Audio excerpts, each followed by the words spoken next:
এবার মা হওয়ার আনন্দে ভাসছেন বলিউডের জনপ্রিয় দম্পতি দীপিকা পাড়ুকোন ও রণবীর সিং। পরিবারে এসেছে নতুন অতিথি। রোববার তাদের ঘর আলো করে এসেছে কন্যা সন্তান। দীপিকা ও রণবীর তাদের ইনস্টাগ্রাম হ্যান্ডেল থেকে মেয়ের আগমনের খবরটি শেয়ার করেছেন।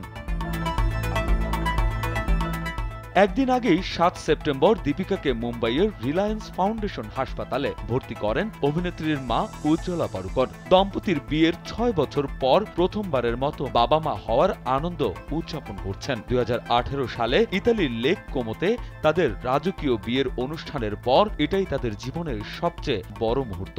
স্যান্ডেলিনা সো, রূপচর্চায় আভিজাত্য। দম্পতির ইনস্টাগ্রাম পোস্টে বলিউডের অনেক তারকা অভিনন্দন জানিয়েছেন। আলিয়া ভাট ইমোজির মাধ্যমে তাদের মেয়ের প্রতি ভালোবাসা প্রকাশ করেন। এদিকে অর্জুন কাপুর লেখেন, লক্ষ্মী এসেছে, রানী এসে গেছে। তাছাড়া মেড ইন হ্যাভেন খ্যাত ত্রিনেতা হালদার, গুম্মা রাজু, মাসাবা গুপ্তা এবং গওহর খানও তাদের শুভেচ্ছা জানিয়েছেন। নেটিজেনরা সামাজিক মাধ্যমে তাদের উচ্ছ্বাস প্রকাশ করেছেন। সোশ্যাল প্ল্যাটফর্ম এক্সে একজন লিখেছেন, স্বাগতম ছোট্ট রাজকন্যা। অন্য এক ব্যবহারকারী লিখেছেন, মাতৃত্ব পিতৃত্বের আলাদা এক আনন্দ আছে। এই স্বপ্ন তাদের পূরণ হয়েছে।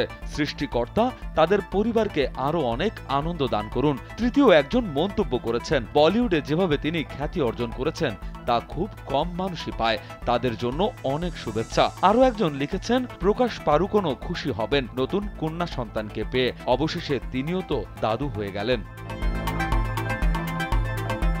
নতুন অতিথির আগমনে দুদিন আগে দীপিকা ও রণবীর মুম্বাইয়ের সিদ্ধিবিনায়ক মন্দিরে গিয়ে আশীর্বাদ গ্রহণ করেন। দীপিকা ঐতিহ্যবাহী সবুজ শাড়ি পরেছিলেন এবং গণেশ চতুর্থীর দিনে সন্তানের আগমন কামনায় প্রার্থনা করেন। এ বছরের ফেব্রুয়ারিতে তারা প্রথমবার গর্ভাবস্থার খবর ঘোষণা করেছিলেন। দীপিকা ও রণবীরকে আগামীতে সিংঘম অ্যাগেইন সিনেমায় একসঙ্গে দেখা যাবে। ২০১৪ সালে দীপাবলির সময় মুক্তি পাওয়ার কথা। এরপর রণবীর আদিত্য ধর পরিচালিত একটি অ্যাকশন ছবিতে এবং ফারহান আক্তারের ডন ৩ সিনেমায়ও অভিনয় করবেন।